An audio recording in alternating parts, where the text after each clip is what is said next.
बिस्मिल्लाहिर्रहमानिर्रहीम। अस्सलाम वालेकुम नाज़रीन, आप यूट्यूब चैनल देख रहे हैं। मैं इमरान खान हूँ। बहुत इंपॉर्टेंट वीलॉग है। सबसे पहले जो बाग़ नारान है पेशावर का, वहाँ पे ज़बरदस्त प्रोग्राम किया पाकिस्तान तहरीक इंसाफ ने। आज इमरान खान साहब की कॉल थी और इमरान खान साहब की कॉल के ऊपर शोहदा का दिन मनाया जाना था और इस हवाले से प्रोग्राम पेशावर में रखा गया था। दिन के वक्त ये प्रोग्राम था, बहुत बड़ी तादाद में लोग वहाँ पर पहुँचे, कुरान खानी की गई, दुआ की गई और पीर नूरुल हक कादरी साहब ने वहाँ पर दुआ करवाई। लेकिन उससे पहले जो है वो तमाम लोगों ने कौमी तराना भी एक साथ पढ़ा। ये वो तमाम लोग हैं जिनको फितना करार दिया जाता है, जिन्हें मुल्क दुश्मन करार दिया जाता है, जिन्हें दहशतगर्द करार दिया जाता है। तो क्या दहशतगर्द ऐसे होते हैं कि वो लाशें मिलने के बावजूद, बेशुमार ज़ख्मी होने के बावजूद वो अपने मुल्क का कौमी तराना पढ़ रहे हैं, वो कुरान खानी कर रहे हैं, वो दुआ करवा रहे हैं और पाकिस्तान के लिए भी दुआ कर रहे हैं। तो यहाँ पे बहुत बड़ी तादाद में लोग आए। ना सिर्फ शोहदा की फैमिलीज थी, उन्होंने अपने साथ बहुत बड़े बड़े, एक तो वहाँ पे पोस्टर्स लगाए गए, बहुत बड़े बड़े होर्डिंग्स लगाए गए, शोहदा की तस्वीरें लगाई गई, उन्हें खराज तहसीन पेश किया। उनकी फैमिली के लोग आए हुए थे, वो अपने प्यारों की तस्वीरें लेकर आए थे। शोहदा के बच्चे भी वहाँ पे मौजूद थे, उनकी फैमिली वाले भी मौजूद थे। उसके अलावा जो लोग लापता हुए हैं उनके बच्चे और फैमिलियाँ भी वहाँ मौजूद थीं। जबकि ज़ख्मी, जिन्हें गोलियाँ लगीं, जो लोग ज़ख्मी हुए, वो फिर इमरान खान की कॉल के ऊपर दोबारा पहुँच गए और उन्होंने कहा जी इमरान खान ने बुलाया तो हमने पहुँचना है। तो वहाँ बहुत बड़ी तादाद में लोग आए। पहले तो ये प्रोग्राम सिर्फ एक दुआया प्रोग्राम था, लेकिन उसके बाद ये एक जलसे में तब्दील हो गया और वहाँ पे कुछ तकारीर भी हुई हैं। पीर नूरुल हक कादरी साहब ने बताया कि 400 कुरान मजीद और 5 लाख दरूद पाक का सवाब शोहदा के लिए उन्होंने, एसाले सवाब के लिए उन्होंने पेश किया, क्योंकि लोगों ने ये दुआएं की हैं पूरे पाकिस्तान में। तो जो जो उनको बताया गया उस हिसाब से उन्होंने शोहदा के लिए ये एसाले सवाब किया है। ये रवायत है, पाकिस्तान में ऐसा अनाउंस किया जाता है। तो कौमी तराना पड़ा, उसके बाद दुआ हुई और उसके बाद तकारीर हुई। जो इम्पॉर्टेंट तकरीर है वो वज़ीर आला खैबर पख्तूनख्वा की है। वज़ीर आला ने कहा कि जिसने गोली चलाई और जिसने हुक्म दिया वो इबरत का निशान बनेंगे। अच्छा, ये आप याद रखिएगा कि वक्त बहुत तेज़ी से बदल रहा है और इस हुकूमत और इस एस्टेब्लिशमेंट के हाथ से जैसे मुट्ठी से रेत निकलती है, ऐसे चीज़ें निकल रही हैं। क्या ऐसा हुआ है और कौन सी डेवलपमेंट्स आने वाले दिनों में होने जा रही हैं, इसी वीलॉग में मैं आपको बताऊंगा अभी। लेकिन क्योंकि ये बड़ी अहम खबर थी, पाकिस्तान तहरीक इंसाफ के लिए एक टेस्ट था, तो एक चीज़ तो साबित हो गई कि पाकिस्तान तहरीक इंसाफ ने ना इमरान खान को छोड़ा, तहरीक इंसाफ के कारकुन ने, और ना उन्होंने इमरान खान के बयानिए को छोड़ा। यानी एक मायूसी का तासुर दिया जा रहा था और यह कहा जा रहा था कि जब भी कभी दोबारा इमरान खान साहब कॉल देंगे तो जितनी गोलियां चला दी गई हैं अब कोई नहीं निकलेगा। लेकिन फिर हमने देखा कि बड़ी तादाद में लोग निकले और जो पेशावर का प्रोग्राम था वो सबसे बड़ा प्रोग्राम था। बाकी भी प्रोग्राम हुए, कई जगहों पे पंजाब में प्रोग्राम हुए, सिंध में प्रोग्राम हुए, बलूचिस्तान में प्रोग्राम हुए, पूरे पाकिस्तान में इस सिलसिले में प्रोग्राम किए गए। लेकिन पंजाब में इंतहाई बदकिस्मती है कि पंजाब पुलिस ने, इससे पहले बलूचिस्तान की पुलिस ने यह काम किया था। उन्होंने जाकर जो लोग फातिहा देने के लिए आ रहे थे, दुआ करने के लिए आ रहे थे शोहदा के घरों में या मसाजिद में, उनके ऊपर छापे मारे और उनकी गिरफ्तारियों की कोशिश की और वहां पे जाकर उनको बददुआएं दी, उनके साथ बदतमीजी की, पुलिस वालों ने गालियां दी जाकर। तो ये बलूचिस्तान में पहले हुआ था, अब पंजाब पुलिस ने भी यही किया। जहां पे लोग दुआ करने के लिए इकट्ठे होते थे या जिस जगह के ऊपर दुआया तकरीब रखी जाती थी, कुरान खानी रखी जाती थी, वहां पुलिस अपना पहरा लगा देती थी और पुलिस ने कई जगह के ऊपर दुआया तकरीबात को रुकवाने की कोशिश की और कुछ जगह पर रोका भी है। तो ये तो पंजाब की सूरत हाल है। बाकी पूरे पाकिस्तान के अंदर ये तकरीबात हुई हैं। वज़ीर आला खैबर पख्तूनख्वा ने कहा कि डी चौक वाक़े के हवाले से उन्होंने किसी का नाम लिए बगैर कहा कि तुम्हें अब सुकून नहीं मिलेगा और तुम्हारी ये ताकत हमेशा नहीं रहेगी। उन्होंने कहा कि किसी को अच्छा लगे या बुरा, लेकिन हम सवाल पूछेंगे कि 26 नवंबर के दर्दे के शुरका पर गोली क्यों चलाई। जिसने भी वो हुक्म दिया और जिसने माना वो इबरत का निशान बनेगा। ये तहरीक जारी रहेगी और इमरान खान और PTI की तहरीक नहीं बल्कि हक और सच की तहरीक है, जिसके लिए हम कुर्बानियां देते रहेंगे। आज अगर आप इस वजह से खामोश हैं कि गोली मुझे नहीं लगी, ये गोली कल को आपको भी लग सकती है। ये जनाब इसके अंदर अपडेट्स हैं, कुछ और चीज़ें भी हैं, इसमें मैं आपके साथ शेयर कर देता हूं और वो भी बहुत अहम है। वज़ीर आला खैबर पख्तूनख्वा ने बताया कि जब वफाक में पाकिस्तान तहरीक इंसाफ की हुकूमत थी तो तब लॉ एंड ऑर्डर इतना ख़राब नहीं था। ऐसे खैबर पख्तूनख्वा में या इस सूबे के अंदर धमाके नहीं होते थे, लेकिन अब बहुत ज़्यादा धमाके होते हैं। उसकी वजह यह है कि नालायक हुकूमत आई है और इनकी सारी की सारी तवज्जो जो है वो इस बात के ऊपर है कि पाकिस्तान तहरीक इंसाफ को कैसे कुचलना है। तो अपनी इस एक्टिविटी के चक्कर में उन्होंने लॉ एंड ऑर्डर का बेड़ा गर्क कर दिया और खैबर पख्तूनख्वा के अंदर दहशतगर्दी बढ़ रही है। और उसकी वजह यह है कि इंटेलिजेंस का काम जो है वो नहीं हो रहा, लॉ इन्फोर्समेंट का काम जो है वो नहीं हो रहा, और सबकी तवज्जो इस बात पे है कि एफसी को भी इस्तेमाल करो, रेंजर्स को भी इस्तेमाल करो, मिलिट्री को भी इस्तेमाल करो, इंतजामिया को भी इस्तेमाल करो और एजेंसियों को भी इस्तेमाल करो और पाकिस्तान तहरीक इंसाफ का बेड़ा गर्क कर दो। एक्चुअली तो इस मिशन के ऊपर ऐसा लगता है कि पूरा पाकिस्तान लगा हुआ है। अब पूरी दुनिया के अंदर भी नाज़रीन ये प्रोग्राम शुरू हो चुके हैं। आहिस्ता आहिस्ता रिपोर्ट आ रही है दुनिया के जिन जिन मुमालिकों में वक्त होता जा रहा है 15 तारीख के हवाले से, वहाँ से एहतजाज की जो है वो रिपोर्टें आना शुरू हो गई हैं। जब तफसीली रिपोर्ट्स आ जाएंगी अगले वीलॉग में मैं आपको बताऊंगा। लेकिन एक बहुत बड़ी डेवलपमेंट है जो मुझे आपके साथ शेयर करनी है, और वो है अमेरिका में एक बहुत बड़ी तैनाती हुई है जिसे डोनाल्ड ट्रंप ने किया है। उस तैनाती के बाद हुकूमत की चूलें हिल गई हैं, यानी हुकूमत के लिए बहुत मुश्किलात पैदा हो गई हैं। इस तैनाती के बारे में मैं आपको तफसील से बताता हूं, लेकिन पाकिस्तान तहरीक इंसाफ ने एक ऐसा काम किया है जो काम करने के लिए इनको पहले दिन से कहा जा रहा था, और मैंने आपको जो चंद चीज़ें पहले दिन बताई थी कि पाकिस्तान तहरीक इंसाफ को ये चीज़ें करनी पड़ेंगी। और ये मेरा नहीं, बहुत सारे लोगों का यही सोचना था कि ऑब्वियसली अगर कोई भी होगा तो वो ये चीज़ें करेगा। एक तो अंग्रेजी के अंदर इंटरनेशनल मीडिया को ब्रीफिंग दी जाएगी, और ये काम नहीं हो रहा था। एक एफआईआर दर्ज करवाई जाएगी या इस्तगासा होगा, ये काम भी नहीं हो रहा था। फुटेज के लिए दरखास्त दी जाएगी, ये काम भी नहीं हो रहा था। अस्पतालों से रुजू किया जाएगा, ये काम भी नहीं हो रहा था। और लापता अफराद के लिए भी अदालतों के दरवाजे खटखटाए जाएंगे, ये काम नहीं हो रहा था। लेकिन सारे काम पाकिस्तान तहरीक इंसाफ ने एक साथ शुरू कर दिए हैं। अब खैबर पख्तूनख्वा में, पेशावर में, वज़ीर-ए-आला हाउस में जो इंटरनेशनल मीडिया है उसको ब्रीफिंग दी गई है, बाकायदा पूरी एक डॉक्यूमेंट्री भी दिखाई गई है, और बताया गया है कि किस तरीके से इस्लामाबाद में कत्लेआम किया गया डी चौक में। इस हवाले से एक डॉक्यूमेंट्री भी पाकिस्तान तहरीक इंसाफ ने जारी की है, जिसमें बहुत सारे इंटरव्यूज हैं, बहुत सारे लोग जो बात कर रहे थे। वो भी है कि वज़ीर दिफा क्या कह रहा था, वज़ीर इत्तलात क्या कह रहा था, वज़ीर दाखिला क्या कह रहा था, वज़ीर आज़म का क्या कहना था, वज़ीर-ए-आला पंजाब ने क्या कहा था, किस तरीके से फितना करार दिया गया उन लोगों को जो एक सूबे से एहतजाज करने के लिए आ रहे थे, किस तरीके से पश्तूनों को निशाना बनाया गया। आईजी ने क्या कहा, किस तरह उन्होंने एक फ्लैग मार्च करके दिखाया, वहाँ पे उन्होंने रैली निकाली, किस तरह रियासत ने पूरी तैयारी की, फिर किस तरह बर्बरियत की गई, फिर इंटरनेशनल मीडिया ने क्या रिपोर्ट किया, फिर जो मीडिया रिपोर्ट कर रहा था उनके ऊपर कितने मुकदमा दर्ज हुए, फिर मुतीउल्लाह जान को और शाकिर इवान को किस तरह से अगवा कर लिया गया, फिर कैसे उनकी बाजियाबियाँ हुई, फिर किस तरीके से जो है उनके ऊपर मुकदमा दर्ज किए गए। तो ये सारी चीज़ें एक एक करके सामने रखी गई इंटरनेशनल मीडिया के। ये सिलसिला रुकना नहीं चाहिए, और आने वाले दिनों में ये सिलसिला मजीद तेज़ होगा और मजीद चीज़ें इंटरनेशनल मीडिया के सामने आएंगी। अब नाजरीन आप आ जाएं उस तैनाती की तरफ जो डोनाल्ड ट्रंप ने की है अमेरिका में। पहले आप देख लें कि डोनाल्ड ट्रंप ने अनाउंस क्या किया। डोनाल्ड ट्रंप ने कहा, जी मैं खुशी खुशी अनाउंस कर रहा हूं रिचर्ड ग्रैनल को कि वो हमारे खसूसी इन्वॉय हैं, यानी एलची हैं खसूसी, और जो बैनुल अक़वामी मिशन होते हैं या जो खसूसी मिशन होते हैं उनके लिए एक नुमाइंदा अपना सदर का एक एलची उन्होंने मुकर्रर कर दिया। बहुत इंपॉर्टेंट आदमी होता है पूरी दुनिया के अंदर, जो बड़े अहम मिशन होते हैं जिनके ऊपर अमेरिका ने काम करना होता है, वो अमेरिकी सदर इनके हवाले करता है और ये इन मामलात को देखते हैं।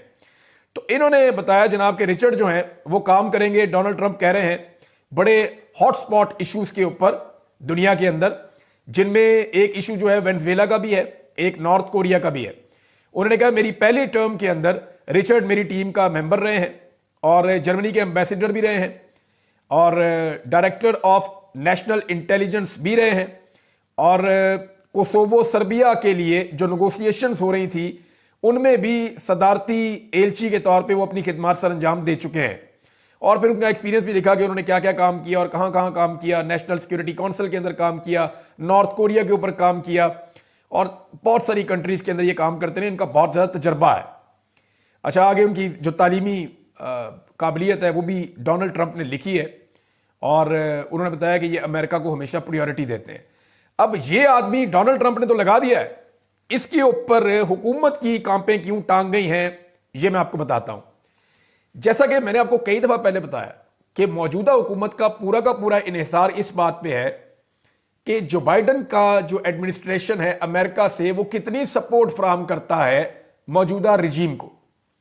यानी ये जो रिजीम इस वक्त पाकिस्तान में है, ये जनरल बाजवा ने इसका आगाज़ किया था, और अमेरिका को भी उन्होंने बताया कि इमरान खान में क्या बुराइयां हैं, दूसरी जानिब उन्होंने पाकिस्तान में सियासतदानों को बताया कि इमरान खान में क्या बुराइयां हैं, और फिर पूरा एक सेटअप बना के और रजीम चेंज कर दिया था।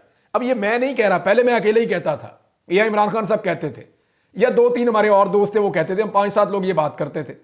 लेकिन अब ये बात जो है मौलाना फजल रहमान भी करते हैं, खाकान अब्बासी साहब भी करते हैं, अब ये बात जावेद लतीफ़ साहब भी करते हैं, बेशुमार और सहाफ़ी अब ये बात करते हैं और साफ कहते हैं जनाब कि जनरल बाजवा ने ये रिजीम चेंज किया था। एएनपी वाले अब गवाहियां दे रहे हैं कि जनाब हमसे ये करवाया गया था।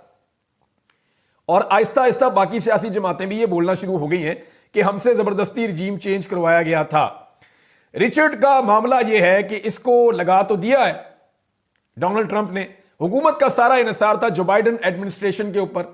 अब जो बाइडन के जाने के बाद डोनाल्ड ट्रंप की टीम आ रही है।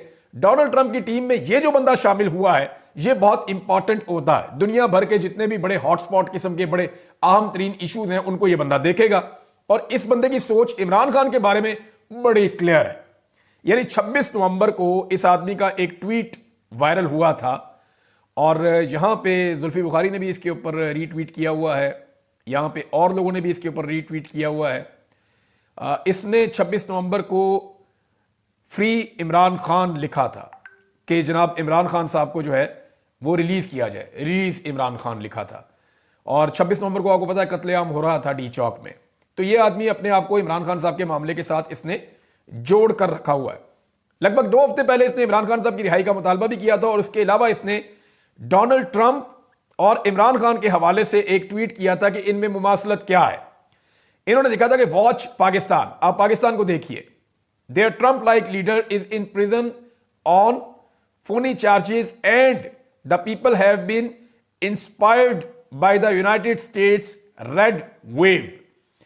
वो ये कह रहे हैं जी कि अमेरिका की तरह पाकिस्तान में भी जो है ना डोनाल्ड ट्रंप की तरह जुल्म किया गया एक आदमी के साथ। डोनाल्ड ट्रंप को भी वहां की एस्टेब्लिशमेंट ने बहुत तंग किया था, जैसे इमरान खान को पाकिस्तान की एस्टेब्लिशमेंट ने दीवार के साथ लगाया हुआ है ना। लेकिन अमेरिका में और पाकिस्तान में फर्क ये है, वो सुपर पावर इसीलिए तो है कि वहां पब्लिक ने वोट डाला और डोनाल्ड ट्रंप आ गया। यहां पब्लिक ने वोट डाला और एस्टेब्लिशमेंट ने जूते की नोक पे रखा और जनाब इमरान खान साहब को फारिग कर दिया और रबर स्टैंप किस्म की हुकूमत लाके बैठा दी। अमेरिका में ये हो नहीं पाया। तो रिचर्ड ने कहा जी डोनाल्ड ट्रंप की तरह का वहां पे लीडर है पाकिस्तान में, और उसके साथ जो है वो जुल्म हो रहा है। उस जुल्म के खिलाफ उसने उस वक्त भी आवाज उठाई थी। इसके अलावा एक और ट्वीट है जिसको रीट्वीट किया है रिचर्ड ने, और जो रिचर्ड ने रीट्वीट किया वो ट्वीट भी ये बता रही है कि पाकिस्तान में डीप स्टेट एक्टर्स ने जो है वो एंटनी ब्लिंकन का भी नाम लिखा उसके अंदर, और उसके अंदर जो है विक्टोरिया नोलैंड का भी नाम लिखा है एंड आसिम मुनीर का भी नाम लिखा है। और ये रिजीम चेंज ऑपरेशन पाकिस्तान में किया गया है। हालांकि जब रिजीम चेंज ऑपरेशन पाकिस्तान में हुआ था तब आसिम मुनीर नहीं थे आर्मी चीफ, लेकिन उनके ऊपर उनके अभी ये जो नई हुकूमत बनी है ये सारे मामला जो है वो उधर जाके जुड़ते हैं। अमेरिकन एडमिनिस्ट्रेशन में जो अब लोग हैं वो ये समझते हैं। अच्छा जी, उन्होंने कहा जी इनको अकाउंटेबल करार दिया जाए। इसको रीट्वीट किया है रिचर्ड ग्रेनल ने।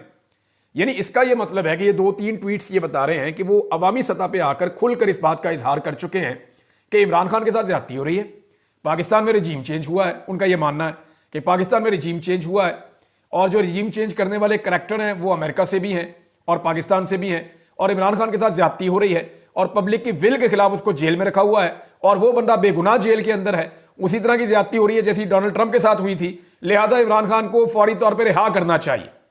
इस सोच का आदमी अमेरिका के अहम तरीन ओहदे के ऊपर बैठने जा रहा है। यह पाकिस्तान की एस्टेब्लिशमेंट के लिए और पाकिस्तान की हुकूमत के लिए बहुत बुरी खबर है। यानी इनके लिए सटपटा जाने वाली खबर है, और ये इनके ऊपर बिजली बनकर गिरी है। अमेरिका से आने वाली ये खबर इनके ऊपर बिजली बनकर गिरी है, और इनके 14 तबक रोशन हो गए हैं, क्योंकि अब जो बाइडन वाली सपोर्ट इनको नहीं मिलेगी। देखिए इनको करना कुछ नहीं है डोनाल्ड ट्रंप वगैरह को, ये सपोर्ट देना बंद करें बस। ये जो बाइडन ने अंधाधुंध सपोर्ट दी है ना रिजीम चेंज ऑपरेशन से लेकर अब तक, जो जुल्म बर्बरियत जबर जो कुछ भी किया, उसको अंधाधुंध जो सपोर्ट दी है ना जो बाइडन ने, वो अगर सपोर्ट ना होती तो ये कुछ पाकिस्तान में नहीं हो सकता था। इमरान खान और पाकिस्तानी खुद ही निमट लेते।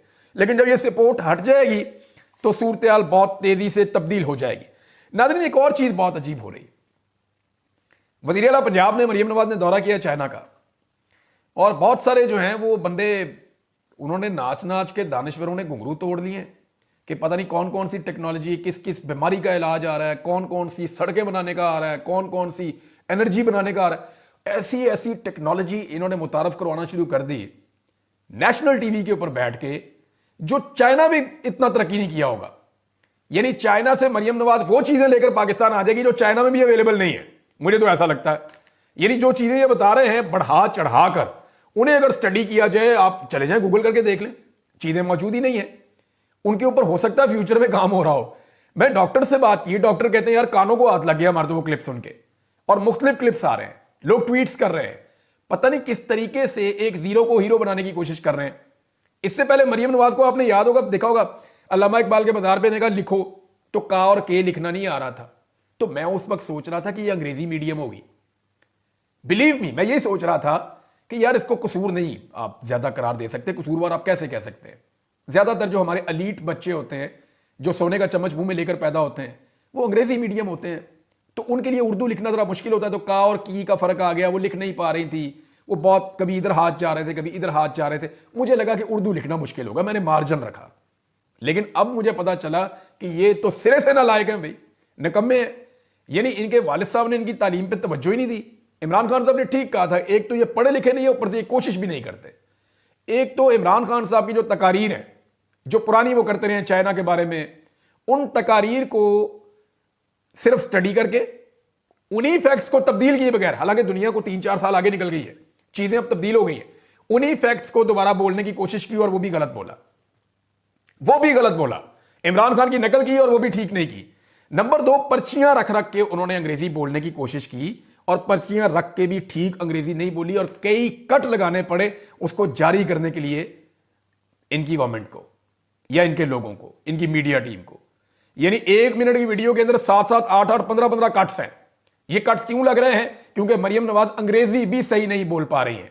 आप अंदाजा कर लीजिए। और बनना है इनको जनाब लीडर, हर जगह पे नालायकी में इन्होंने झंडे गाड़ दिए हैं। अब ये हुकूमत जाने वाली है नाज़रीन, और ये हुकूमत जाने वाली है, उसकी कुछ निशानियां हैं, वो मैं आपको बाद में बताता हूं। लेकिन आतिफ खान साहब का एक स्टेटमेंट आया, ये बहुत खुश हैं। अब आतिफ खान साहब जो हैं, ये इमरान खान साहब के बड़े दरीना साथी हैं, और ये उन लोगों में से हैं जिन्हें इमरान खान से लालच कोई नहीं है।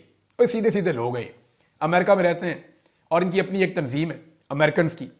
इन्हें कोई लालच नहीं है इमरान खान से, इन्हें कोई लालच नहीं है किसी और पॉलिटिकल पार्टी से, ना इन्होंने पाकिस्तान में कोई जायदादें बनानी है, ना इन्होंने यहाँ पे कोई काम कहना है। इन्हें किसी किस्म का कोई लालच नहीं है। ये स्ट्रेट अवे बात करते हैं। नहीं, इमरान खान साहब से भी मुझे अच्छी तरह पता है कि जब ये लोग इमरान खान से भी बात करते थे तो साफ बात करते थे कि खान साहब ये चीज़ आपकी पसंद है और ये चीज़ आपकी नहीं पसंद। लेकिन नजरियाती तौर पर ये लोग इमरान खान के साथ खड़े हैं और ये इमरान खान साहब की अच्छी किस्मत है, ऐसे लोग खड़े हैं। और ये एक आतिफ खान नहीं है, बहुत सारे हैं। आतिफ खान जो है वो अब रिचर्ड की तैनाती के फौरन बाद इनका एक स्टेटमेंट आया, वो मैं आपको पढ़ के सुना देता हूं और ये कॉन्फिडेंस आपको बता देगा कि होने क्या वाला है। उन्होंने कहा ना 500 दिन, ना 12,000 घंटे, ना यहां तक के 7,20,000 मिनट, आपको इन 4,32,00,000 सेकंड्स का भी हिसाब देना होगा जो आपने हमारे रहनुमा इमरान खान को इतनी गैर इंसानी हालत में नाजायज तौर पर कैद में रखा है। ये आतिफ खान साहब का स्टेटमेंट है और ये बड़ा अग्रेसिव स्टेटमेंट है और इस वक्त वो ये दे सकते हैं क्योंकि उन्हें ये समझ आ रही है कि जो टीम बनने जा रही है अमेरिका में, वहां इस हुकूमत को अब जो बाइडन तर्ज की किसी किस्म की कोई सपोर्ट मिलने वाली नहीं है। और इमरान खान साहब ने अपने मुंह से एक जुमला कहा था और वो जुमला आप सबको हमेशा याद रखना है। उन्होंने कहा कि जेल में मेरे साथ वो सलूक किया जा रहा है जो जानवरों के साथ भी नहीं किया जाता। ये इमरान खान साहब का अपना जुमला था। इस जुमले को पाकिस्तानी कभी नहीं भूलेंगे। अब जनाब सरवर बारी साहब हैं, उन्होंने वो तमाम निशानियां बता दी हैं जब कोई हुकूमत गिरने लगती है और बड़ा क्लियरली उन्होंने कहा कि ये हुकूमत गिरने लगी है। ये निशानियां आप सुनेंगे तो आपको भी आइडिया हो जाएगा। वैसे तो बहुत सारे ऐसे दानिश्वर हैं जो इस वक्त धमकियां लगा रहे हैं कि अगर सिविल नाफरमानी की तहरीक चलाई तो केपी हुकूमत गिरा देंगे, और वो अपना मैंडेट वापस मांगने आए थे, आपने उनको लाशें देकर वापस भेजा है। अब आप एक एहतजाज करने के ऊपर उनकी हुकूमत गिरा देंगे। गिराएं आप हुकूमत, आपको लग पता जाएगा। ये खैबर पख्तूनख्वा की हुकूमत गिराना कोई हलवा थोड़ी है कि हुकूमत गिराएंगे और उसके बाद हैप्पी बर्थडे टू यू होगा। ऐसा नहीं होगा, लग पता जाएगा पाकिस्तान के अंदर जो होगा। ये दानिश्वर जो है ये इस तरह की शुड़लियां छोड़ते हैं सिर्फ और सिर्फ एक दबाव में लेने के लिए लोगों को। ये हो नहीं पाएगा। सरवर बारी साहब कह रहे हैं हुकूमतों के गिरने के जो इशारे होते हैं वो तकरीबन पूरे हो गए हैं। मिसाल के तौर पे जबर में मुसलसल इजाफा होता है ताकि आवाम तक सच ना पहुंच सके। नाज़रीन, टाइम बहुत ज़्यादा हो गया। अगली वीलॉग में ये 10 चीज़ें मैं आपको बताऊंगा। अब तक के लिए इतने, अपना ख्याल रखिएगा, अपने इस चैनल का भी माजरत के साथ। अल्लाह हाफिज़।